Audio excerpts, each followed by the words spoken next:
Fall means a lot of things. It's officially sweater weather, there's pumpkin spiced everything, and we get to experience beautiful views like these. Now, what if I told you that one of those things could go away pretty soon? These beautiful and vibrant colors that a lot of us look forward to every year are coming later and later, while also losing their vibrancy. The cause is something we hear about all too often: climate change. So let's break it down. It's that time of year when the days are getting shorter and then the temperatures are getting cooler. And those are some cues that give trees a chance to, take a step back and process these cues that are going on. So the temperature change and day length causes chlorophyll to stop production.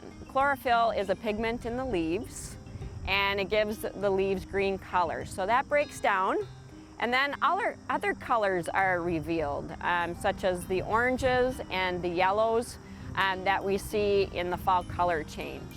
Depending on the type of trees around, you can also see red or purple leaves, and all of these colors are created by different types of pigments.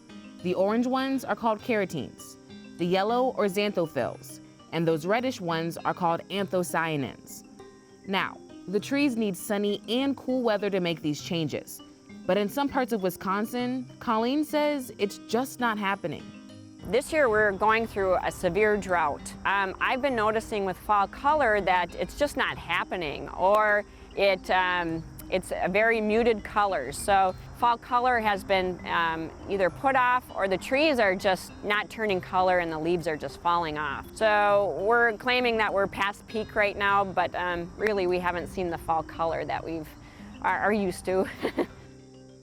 This is where the C word comes into play.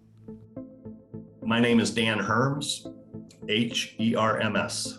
Dan's been studying the relationship between climate change and trees for decades. Climate change is affecting virtually all aspects of trees and their interactions with the environment, and fall foliage is no exception. So for example, fall is coming later because of the warmer temperatures in the fall. And so leaf color and leaf senescence is on average coming later in the growing season than it did several decades ago. And so instead of getting a big explosion of color all within like 10-day period, you get some trees turning early, some trees turning in the middle, and some trees turning late.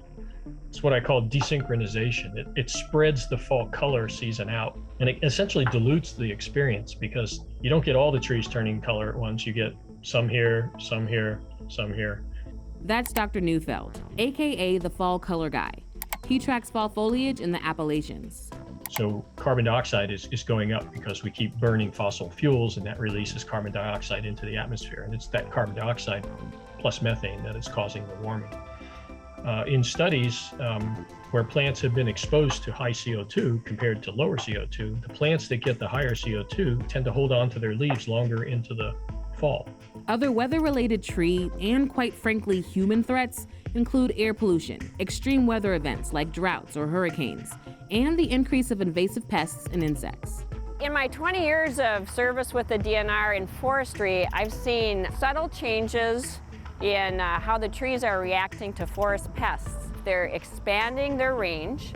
They're impacting trees by either, killing them, eating the leaves, just impacting their whole life cycle.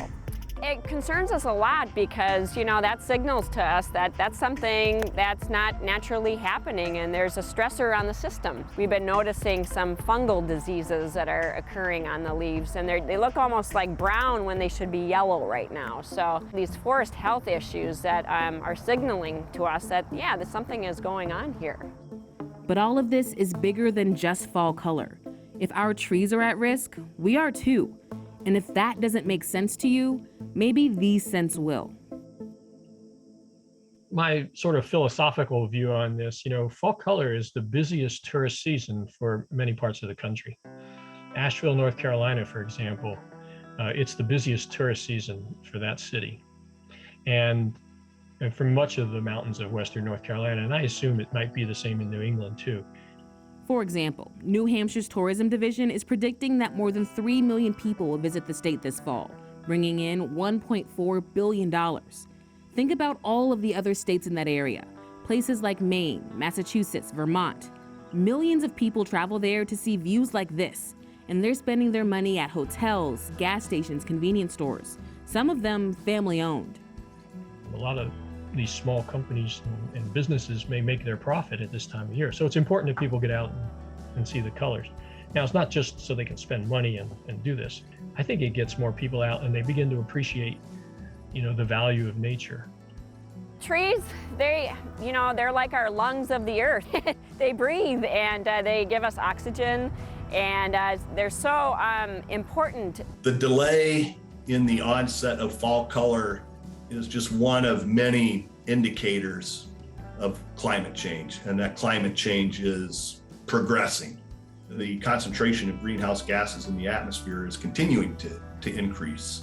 And so all of these things are, changing the environment, and then trees are responding to those changes. I think the more we get people out in nature and the more they see how sensitive it is to what people can do to it, they might have more value for it. They may put more emphasis on trying to conserve nature, and that may make them think more about what climate change is doing and maybe figure out ways to stop it.